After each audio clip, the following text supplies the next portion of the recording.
स्वागत है आपका। क्योंकि बातें हम यहाँ पर दालों की कर रहे थे तो एग्री कमोडिटीज के साथ ही यहाँ पर बने रहते हैं। और दिनेश जी, आपसे जानना चाहेंगे कि टॉप ट्रेडिंग स्ट्रैटेजीज आपकी क्या हैं और दालों के बारे में आपका क्या विचार है?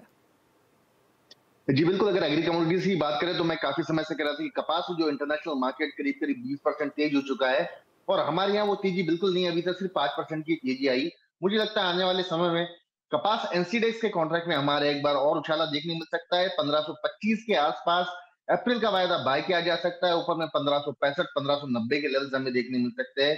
साथ ही साथ कॉटन सीड ऑयल के एक मार्च का कॉन्ट्रैक्ट 2520 2525 के आसपास बाय किया जा सकता है। 2570 का इसमें टारगेट देखा जा सकता है। हालांकि मसालों में कहीं पर भी मेजर वॉल्यूम्स हमें नजर नहीं आ रहा है।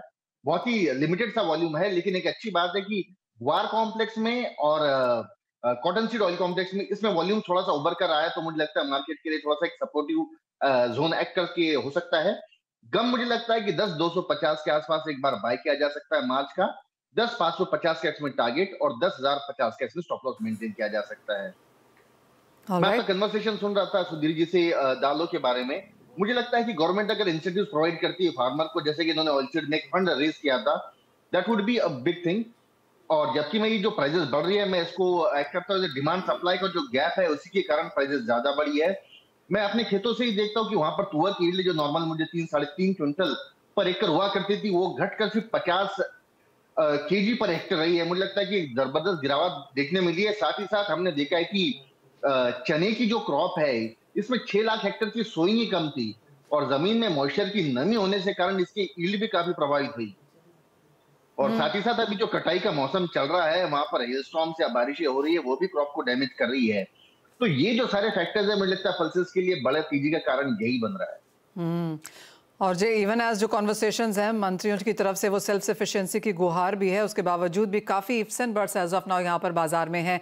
साथ ही दिनेश जी, जिस तरह का आईएमडी की रिपोर्ट है जो कुछ समय पहले ही आई है, जिसका कहना है कि यहाँ पर पंजाब, हरियाणा, वेस्टर्न यूपी, राजस्थान में 18 से 20 फरवरी के बीच में वो बारिश होता हुआ देखते हैं। इसका कितना असर और क्या इम्पैक्ट बनता हुआ देखेंगे? जी बिल्कुल, चने की क्रॉप जो है स्टैंडिंग क्रॉप है और मुझे लगता है 10 से 12 दिन में चना का क्रॉप कट कर आएगा। इस समय में अगर वहां पर आता है तो चने की क्रॉप को निश्चित तौर से डैमेज होने के पूरे पूरे चांसेस हैं।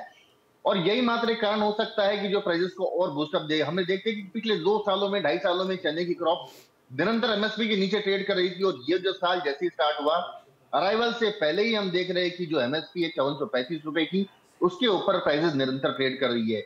मुझे लगता है कि अकुला मंडी अगर मैं बेस पकड़ता हूं तो 5800 साढ़े 5800 का एक बेसलाइन रहेगा। आने वाले समय में चने में एक अच्छा इजाफा में देखने मिल सकता है।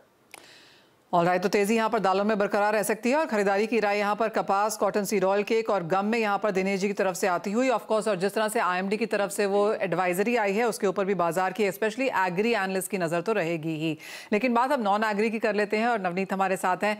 नवनीत, क्लियरली डॉलर इंडेक्स में जो 3 महीने के हाईज पर कारोबार है, यूएस का inflation data on the higher side आया है और जिस तरह से एक प्रेशर हमने यहाँ पर अक्रॉस नॉन एग्री में बनता हुआ देखा है, क्या यहाँ पर बाइंग अपॉर्चुनिटीज हैं या आपको लगता है कि ट्रेड एक कंस्ट्रक्टेड और डिक्लाइन में अभी भी रह सकता है?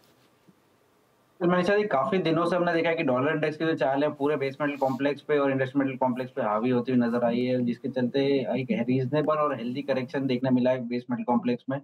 चाइनीज मार्केट भी शट है और जिसका भी डबल इम्पैक्ट हमको प्राइसेस पे देखने मिल रहा है। तो ओवरऑल मुझे लगता है कि यहाँ पर जब जब थोड़ा सा कूल ऑफ होगा डॉलर इंडेक्स में, पूरे कॉम्प्लेक्स को एक राहत की रैली मिलेगी। ये नहीं कहूंगा रिवर्सल हो गया, बट एक राहत की रैली डेफिनेटली देखने मिल सकती है।